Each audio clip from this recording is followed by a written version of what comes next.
Welcome to Atop the Fourth Wall, where bad comics burn. 2099 month continues with a comic focused on a villain in the future, Dr. Doom. I've always been iffy on the concept of having the main character of your story be a villain, especially if they aren't seeking redemption for being a villain. They're just flat out evil or something. Stop posting a comment with an example where it works. I know it does. Hell, here's a comic recommendation for you right there. Secret Six by Gail Simone. Some of the best damn writing of the last 10 years, and you can't imagine how unhappy I was when it got canceled. However, as a general rule, I'm not really in favor of horrible people having good things happen to them in the end. Then again, there's always the problem where people who are supposed to be heroic end up being bigger villains than the people they're fighting, and well, I could write a book on every time I see that happening. Of course, comics following supervillains are nothing new either. Deadpool is always a character where you're not really sure if he's a villain or a hero, mostly because he kills people for money. But at the same time, he's hilarious and insane, and usually the people he kills are assholes. Other characters, though? Yeah, it's hard to see it working. The Joker had his own comic in the 70s that only lasted 9 issues. Yeah, he was still murderous and stuff, and the book often ended with him being sent back to prison. But there are some villains who are just so damn charismatic and awesome that having them be the star is okay. Which brings us to Dr. Doom. Dude wants to take over the world because he's smart and he thinks he's better than everybody else simply on the fact that he is Doom. He's not racist, sexist, or prejudiced in any regard. He's Doom. He's better than you because he's Doom. Doom is. Basically, Dr. Doom is Avon from Blake 7 if he was a supervillain. I'm glad to see you haven't been wasting your time on frivolities. But that brings us to today's comic.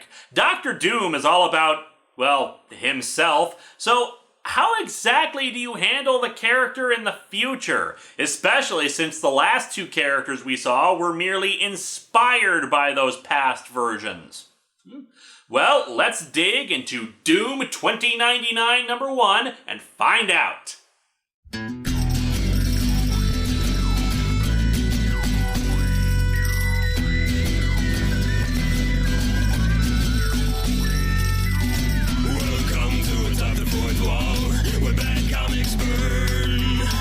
Linkara's gonna teach you all a lesson you won't learn.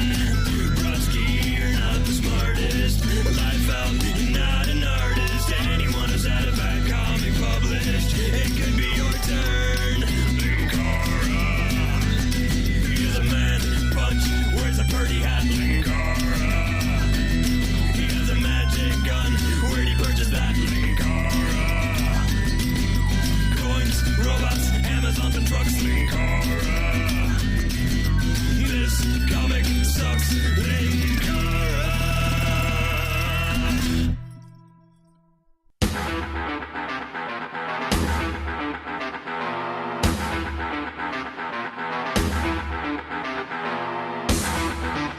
Are we beginning to notice a pattern here with these covers? The main character in the middle surrounded by foil edges? Gotta say, I do love the logo. The metallic Dr. Doom face and the eye holes forming the middle of the O's. Nice. I also love how Doom is making the Rocky pose here. You can bet that if it was Doom in place of Rocky in the films, he would have won the first time. Probably would have taken out Ivan Drago and Clubber Lang no problem too. Ooh, just had a wonderful thought. Dr. Doom versus Mr. T. I would pay so much money for that. Also, completely unnecessary spikes along his upper torso. That just seems like a safety hazard if he leans his head down too far. We open in Latveria, the nation that Dr. Doom is usually the king of. More specifically, we're in a marketplace where people are haggling. Once, this marketplace was different, a gathering of community and prosperity in a fairy tale kingdom. Apples! I got apples! Cholera! I got cholera! And As for a fairy tale kingdom, yeah, that's debatable. The depiction of Latveria tends to vary from writer to writer. Some show Doom as very caring and concerned about his citizenry, and others show him as a ruthless tyrant. I only ask for consistency. That being said, I'm just having a hard time even in a positive depiction of Doom's running of the nation being described as fairy tale kingdom. That just conjures up images of Dr. Doom being kidnapped by an evil witch and needing to be rescued by a handsome prince. And to Dr. Doom's dismay, that handsome prince turned out to be Reed Richards. Now, citizens overextend their credit for spoiled synth foods, designer drugs, and pirated Russo VR. Even in 2099, piracy is a continuing issue. Dude, you'd better believe that piracy is still an issue in 2099. Don't copy that floppy. Wait, you guys use floppy disks in 2099? There was a big retro movement in the 2080s. We still use USB actually, but now there's a giant floppy disk sticking out of the port. Two men in stupid-looking sunglasses, and wearing them at night, cue Corey Hart joke, are arguing over the price of some information. No one but me could freestyle into Tiger Wylde's security net for these access codes. Freestyle? Are we talking rap freestyle or breakdancing freestyle? Because either option sounds like a story in itself. Our breakdancing fiend is protected by his bodyguard, who pulls a knife on the dude. However, they're interrupted by the arrival of a floating robot who orders them to surrender for dealing in classified information. Even in Latveria, the secret formula to Coca-Cola must be preserved! Breakdancing guy and the bodyguard flee on their flying motorcycle and head out into the countryside. The motorcycle's power starts to die out as the robot chases them. They arrive at the ruins of a castle where the classic Dr. Doom suddenly appears before them in a bright flash of light. So much pain, but finally have returned. Oh God, clear out the bathroom! Breakdancer and bodyguard can't get away since their ride is stalling. Doom takes a look around. My castle? Destroyed? What has happened here? How long have I been away? I just went out for coffee! What the hell? So the flying Ed 209 tells Doom not to interfere in official business and to identify himself. You dare threaten me? Don't you know who I am? I'm the goddamn Batman! Oh, wait. No, he proclaims himself to be Doom and shoots the thing out of the sky. Also, there's this visage of Doom's face and hand in the night sky. Only in Latveria can you see the constellation of Victor Von Doom. Anyway, Doom asks the two about what has happened to his castle and what year it is. They say it's 2099 and that the castle, for them at least, has always been in ruins and they've never heard of him, informing Doom that a guy named Tiger Wylde runs the country. And yes, that's Wylde with a Y and an E.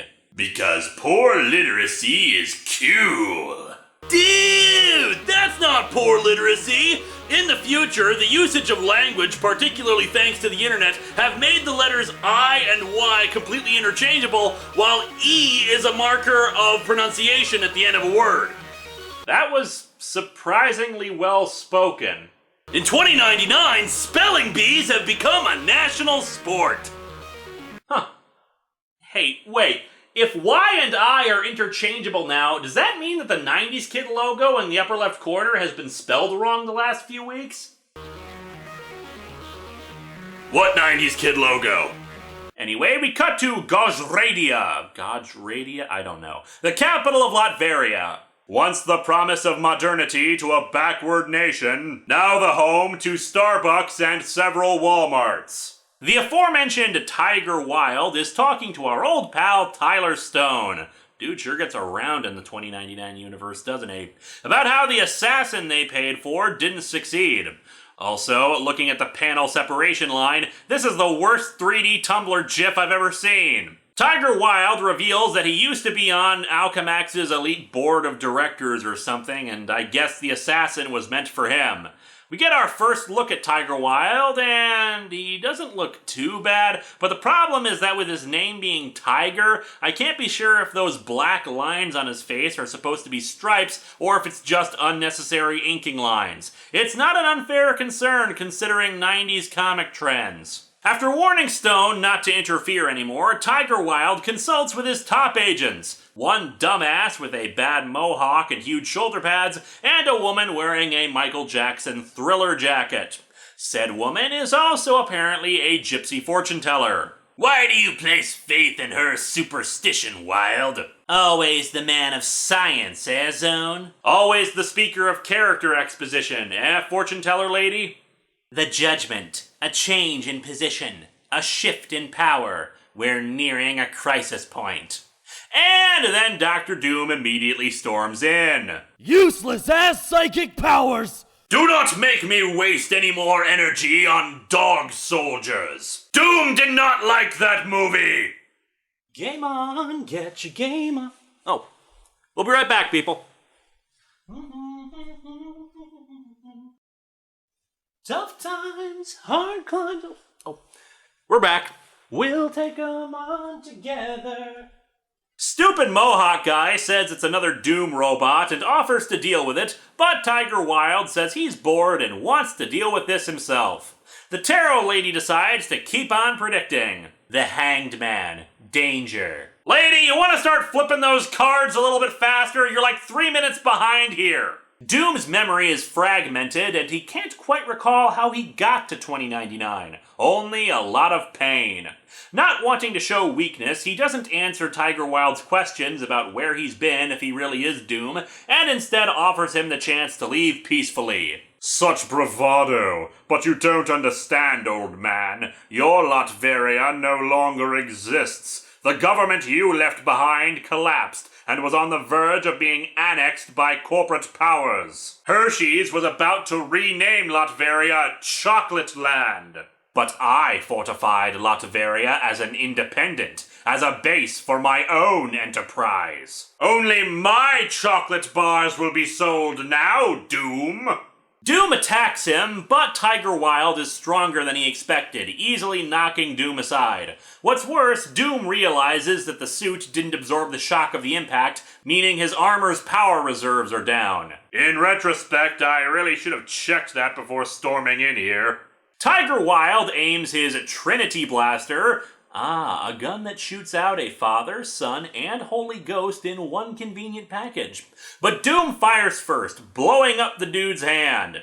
Tiger Wylde figures Doom must be a corporate agent and fries the circuitry in his armor before leaving him in a heap on the ground. With the armor disabled, Tiger Wylde rips off Doom's mask to reveal a young man inside with no facial scars, confirming for him at least that he's not the real deal. He burns Doom's face as a final response to what he's done and orders his body taken away, but Tarot Lady says she'll take care of it. Her thought balloons reveal that she's doing it because the cards said he's worth more alive than dead. Damn right, put him up on Craigslist 2099 and you'll be sure to make a killing. Waste not, want not. A few days later, Doom awakens in a tent being cared for by Tarot Lady, whose name is Fortune. She's brought him to a gypsy caravan and explains that their mystic healer, Vox, healed most of his injuries. She works for Tiger Wylde because it protects her people. She explains that while it's possible he's just some nutjob, the tarot cards predict that his coming could cause a shift in the balance of power and get rid of Tiger Wylde, who's very likely going to bring Latveria to ruin. What's more, when she names the tribe she's a part of, Doom says he belongs to the same tribe, and since she's been the leader of said tribe, she offers him their support and assistance. They give Doom a spiffy new blue cloak, and he says he can't be worried about his memory loss at the moment, since he needs to get up to speed on everything he's missed in the last 100 years. What's more, it turns out that breakdancing dude is also a member of the tribe. Lot Convenience Playhouse presents. His name is Wire, of course it is, and he's a cyber savant, meaning he can access any database in the world. Most people can't process the volume of information Wire inputs, but he skates through cyberspace effortlessly. Few people can watch porn, read a cracked.com list, and post on Twitter all at once. They've scavenged what they could from his old armor, but he's gonna need something a little more up-to-date if he wants to take on the cyberpunk world of tomorrow. As such, they head to the southern border of Latveria, and Fortune hands Doom a badge with the letter D on it. I wonder what that D stands for. Destiny Hero, maybe? Daffy Duck? We may never know.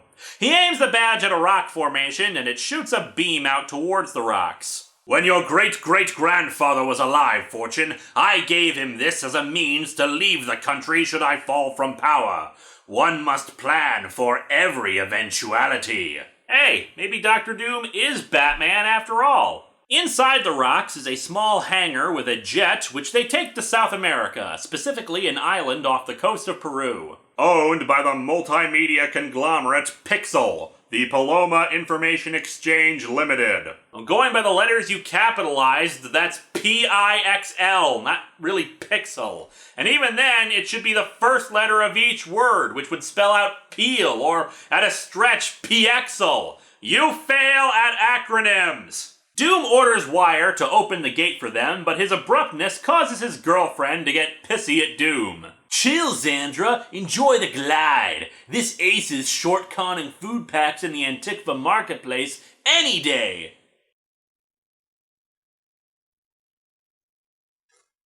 Sewing machine!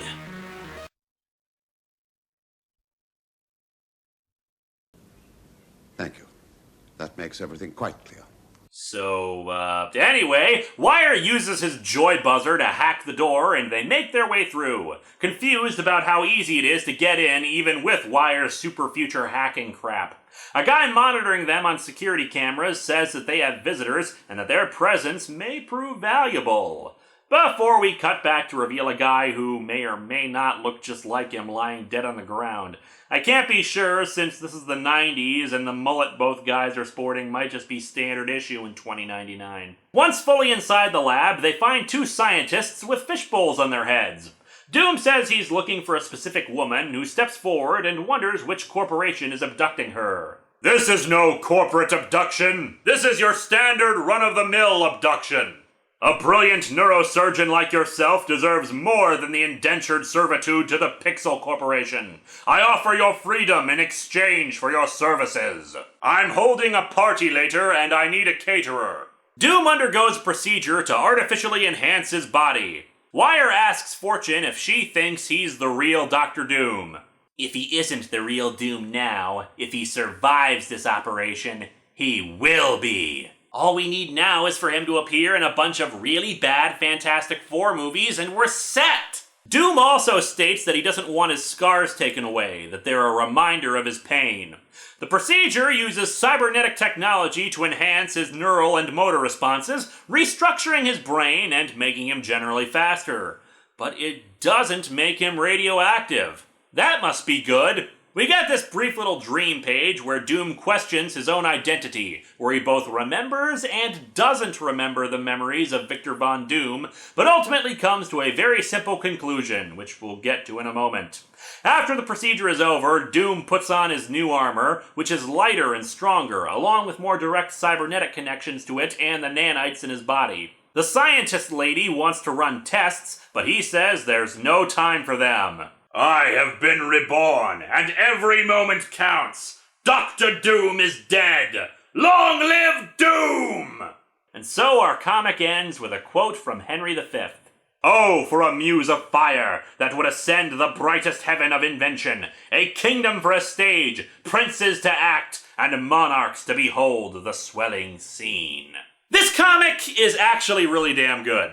As I said in the beginning, it can be difficult to sympathize with a villainous character, but Dr. Doom is charismatic and compelling enough that you do want to see him succeed and reclaim his country.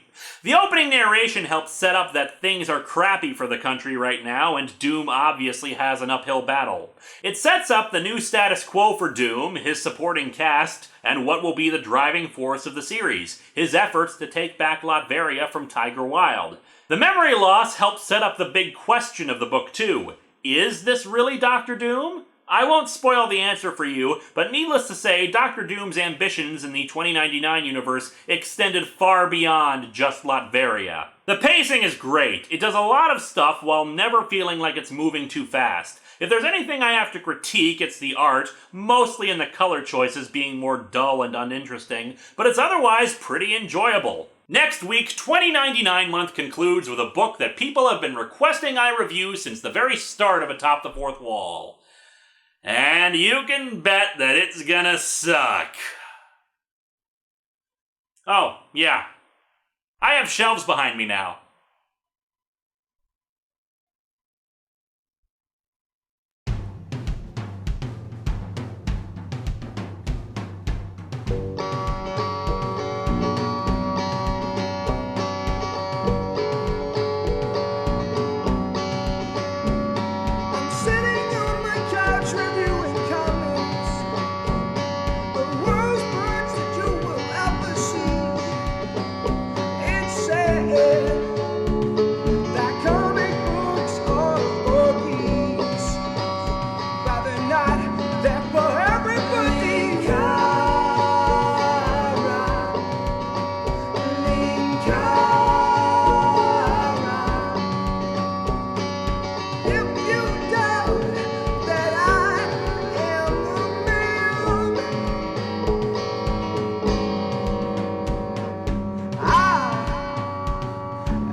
Behold my futuristic techno gauntlet spikes! Why? Because it's the future!